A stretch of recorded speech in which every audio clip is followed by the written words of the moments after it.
Good morning everyone, welcome back to my channel. इस channel में आपका बहुत बहुत अभिनंदन है, बहुत बहुत स्वागत है। आई फिर से एक नए टॉपिक में कुछ नए हटके श्रीमद् भागवत गीता के आधार पर भगवान को ना देवी देवता ही जानते हैं और ना ही ऋषिजन ही जानते हैं। जी हाँ मित्रों, श्रीमद् भागवत गीता में जो है 10वां अध्याय का, जी हाँ 10वां अध्याय का दूसरा श्लोक में बता रहे हैं, न मे विदुः सूर्यगणः प्रभवं न महर्षि अहम आदि ही देवानां महर्षिणां च सर्वशः।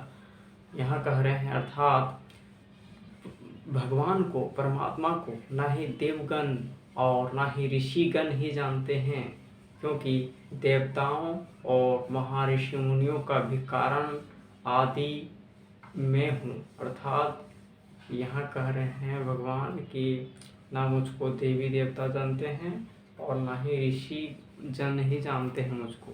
तो सोचने वाली बात है मित्रों कि भगवान को ना देवी देवता जानते हैं और ना ही साधु संत ऋषि मुनि जानते हैं।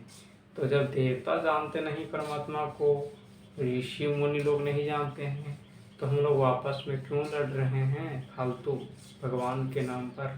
यहाँ मित्रों यहाँ कह रहे हैं, देखिए श्रीमद् भागवत गीता में जो है ना, ये श्रीमद् भागवत गीता है, इसमें जो है 10वां अध्याय का, जी हाँ 10वां अध्याय का दूसरा श्लोक में बोल रहे हैं कि ना मैं विदुः सूर्यगणः प्रभवं न महर्षिः अहम आदि ही देवानां महर्षिणां च सर्वशः। अर्थात अर्थ समझे।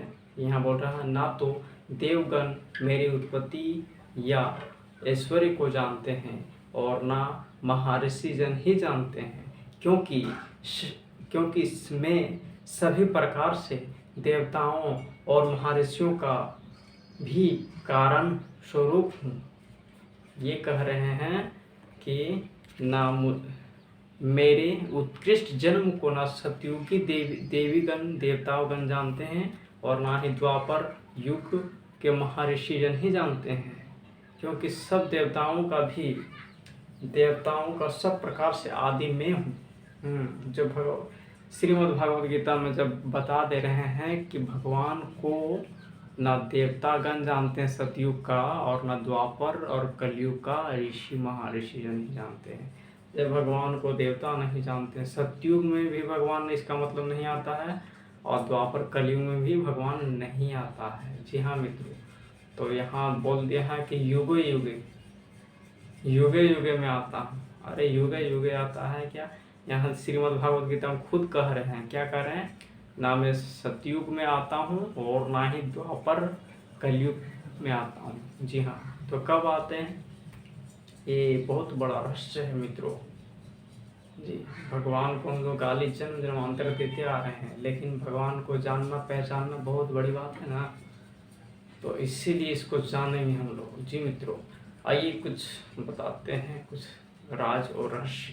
जी हाँ मित्रों, 4 युग होता है, सतयुग त्रेता द्वापर कलयुग। जी, सतयुग त्रेता द्वापर और कलयुग। जी हाँ, सतयुग त्रेता को इधर स्वर्ग कह दिया और द्वापर कलयुग को इधर नर्क कह दिया।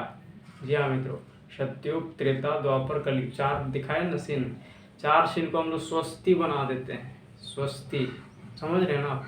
जी हाँ, जो स्वस्ति चक्र घूमते रहता है, फिरते रहता है ड्रामा में, एक सेकंड जो है चलते रहता है। सतयुग त्रेता द्वापर कलयुग। जी हाँ, तो सतयुग त्रेता ये स्वर्ग हो गया, सतयुग त्रेता देवी देवता यहाँ रहते हैं, और द्वापर कलयुग इधर मनुष्य बन जाते हैं, मनुष्य रहते हैं। तो बोल रहे हैं सतयुग त्रेता में भी भगवान नहीं आते हैं, द्वापर कलयुग में भी नहीं आते, तो कहाँ आते हैं? जी हाँ मित्रों, तो नया एक युग जिसको गुप्त युग कहा जाता है, संगम युग। जी हाँ मित्रों, संगम युग में परमात्मा आते हैं। जी हाँ, संगम का मतलब होता है मिलन। जैसे सतयुग में क्यों आएंगे भगवान? सतयुग त्रेता में, अरे वहाँ तो संपन्न युग है, संपन्न राज्य है, संपन्न भूमि है, संपन्न है, देवी देवता मनुष्य जो है संपन्न हो, तो सर्वगुण संपन्न जहाँ होता है वहाँ भगवान को आने के क्या दरकार है, इसीलिए वहाँ नहीं आता, इससे भी सिद्ध हो जाता है। तो कलयुग में भी आप देख लीजिए, कलयुग में क्या भगवान आते हैं? तो कलयुग में भी बोला कि कलयुग का भी कलयुग के अंत। जी हाँ, कलयुग का भी अंत इसको संगम युग कहते हैं। सतयुग आने वाला होता है और कलयुग खत्म होने वाला होता है। तो कलयुग के अंत और सतयुग के पहले उसको याद ही कहा जाता है। जैसे होता है रात और दिन का संगम होता है ना, रात और दिन का संगम जो होता है, रात का और दिन का संगम होता है, उसको हम लोग सुबह कहते हैं। सुबह मॉर्निंग टाइम, ना ही रात होता है उस टाइम और ना ही दिन होता है, तो संगम होता है उस टाइम सुबह शाम का। उसी तरह सतयुग और स्वर्ग और नरक का संगम में भगवान आते हैं, याद रखना। जी हाँ मित्रों, चलिए आज के लिए बस इतना ही। तब तक के लिए जय हिंद, जय भारत, वंदे मातरम।